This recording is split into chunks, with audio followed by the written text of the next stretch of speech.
எல்லாருக்கும் வணக்கங்க. ஜோதிஸ் கிச்சனில் இன்றைக்கி நம்ம பார்க்க போகிற ரெசிபி மிக்சர் செய்யலான்ட்டு இருக்கிறோம். அந்த மிக்சர் எப்படி செய்கிறதுன்னு பார்க்கலாம். அது கடலை மாவு 1/4 கிலோ எடுத்துருக்குங்க. இந்த டம்ளரில் 1 டம்ளரு, அந்த டம்ளர்லேயே 1/2 டம்ளரு அரிசி மாவு எடுத்துருக்குங்க. வரமிளகாய் தேயில் 1 ஸ்பூன், 1 பிஞ்சு சோடா உப்பு போட்டிருக்கிறேங்க. தேவையான அளவு உப்பு போட்டுக்கலாம். அளவாக தண்ணி ஊற்றி இந்த விஸ்கி வச்சு கலந்துக்கலாம். முதல்ல கார பூந்தி போட்டுக்கலாங்க. வடச்சட்டி வச்சு எண்ணெய் ஊற்றி காஞ்சிருச்சுங்க. இது நம்ம பூந்தி போட்டுக்கலாம். பூந்தி நல்லா வெந்துருச்சுங்க, எடுத்துடலாம். பூந்தி போட்டாச்சுங்க. இன்னும் ரெடி ஆகிட்டு இருக்குது. இது கொஞ்சமாக இருக்குது. அதுக்குள்ளே நாங்கள் மிக்சர் போடுறதுக்கு மாவு பிசைஞ்சுக்கலான்ட்டு இதை காமிக்கிறேங்க. பூந்தி ஆக வந்திருக்கு. மிக்சருக்கு மாவு ரெடி பண்ணிக்கலாங்க. 1/4 கிலோ கடலை மாவு 1 டம்ளர் எடுத்துருக்கு. அதே டம்ளரில் 1/2 டம்ளரு அரிசி மாவுங்க. மிளகாய்த்தூள் 1/2 ஸ்பூன், சோடா உப்பு 1 பிஞ்சு, தேவையான அளவு உப்புங்க, மஞ்சள் தூள் கொஞ்சம் போட்டுக்கலாம். கொஞ்சம் நல்லா பிணைஞ்சு எடுத்துக்கலாங்க. மிக்சருக்கு மாவு பிசைஞ்சு வச்சுங்க. இந்த பூந்தி போடுற எண்ணெயிலே கொஞ்சம் ஊற்றி 1 ஸ்பூன் ஊற்றி நல்லா பிணைஞ்சு வைக்கங்காட்டி நல்லா மெதுன்னு இருக்குது மாவு.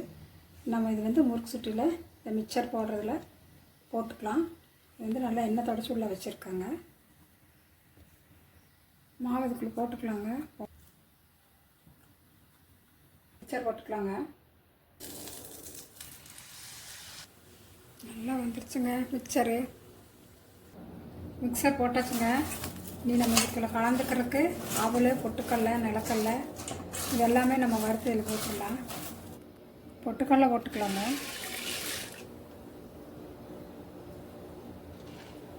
கொஞ்சமாக வறுத்து போட்டுக்கலாம். பொட்டுக்கடலை வறுத்துருச்சுங்க, எடுத்துக்கலாம். நிலக்கடலை போட்டுக்கலாங்க. நிலக்கடலை வறுத்துருச்சுங்க. இது வறுத்த கடலை தான், அதனால் கொஞ்சமாக வறுத்தாலே போகுது. அவல் போட்டுக்கலாங்க. அவல் கடலையெல்லாம் போடுறப்போ மிச்சம் நல்லா ருசியாக இருக்குது. அவல் நல்லா பொரிஞ்சிருச்சுங்க, எடுத்துடலாம். கருவேப்பிலை போட்டுக்கலாங்க.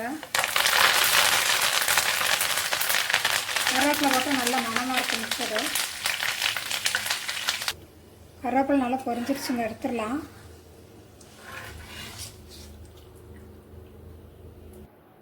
பூண்டு போட்டுக்கலாங்க. பூண்டு நல்லா மணமாக இருக்குங்க மிக்சருக்குள்ளே போட்டால். பூண்டு நல்லா பொரிஞ்சிருச்சுங்க, எடுத்துடலாம். தோலோடவே லைட்டாக தட்டி போட்டு பொரிச்சு எடுத்துடணும். லைட்டாக பெருங்காயத்தூள் போட்டுக்கலாங்க. கொஞ்சமாக உப்பு போட்டுக்கலாம். எல்லாத்துலேயுமே உப்பு போட்டிருக்கு, லைட்டாக போட்டுக்கலாம். அவ்வளோதாங்க, சூப்பராக இருக்குது. இதே மாதிரி நீங்களும் செய்து பாருங்கள். இந்த வீடியோ பிடிச்சிருந்தா ஜோதிஸ் கிச்சனுக்கு லைக் பண்ணுங்கள், ஷேர் பண்ணுங்கள், மறக்காமல் சப்ஸ்கிரைப் பண்ணுங்கள். தேங்க்யூ.